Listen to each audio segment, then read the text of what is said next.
খুব মিস করি সেই ঈদগুলো, যে ঈদগুলোতে ভোর 5টায় উঠে গোসল করে নতুন জামা পরে সেজে বসে থাকতাম। কখন বাবা এসে নতুন চকচকে টাকা সালামি দিবে, কখন আম্মু সেমাই রান্না করে দিয়ে বলবে ঈদের দিন প্রথমে মিষ্টি মুখ করতে হয়, নাও খাও।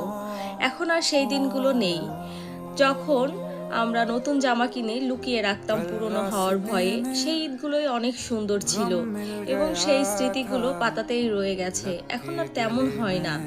বাচ্চারা একজন আরেকজনের বাড়িতে যেত, খুব মজা হতো, সালামি দেওয়ার একটা রেওয়াজ ছিল। এখন সেগুলো নাই। এখন ঈদ হয়ে গেছে ঘরের চার দেওয়ালের মধ্যে। ঈদ যে কখন আসে কখন যায় সেটাই বুঝি না। এখনকার ঈদ হচ্ছে শুধু জামা কাপড় কিনে আলমারিতে রাখো, ফোনে স্ট্যাটাস দাও, ছবি তুলে সেজে, এগুলো এখনকার ঈদ। এগুলো ছাড়া এখন কোনো ঈদ নাই।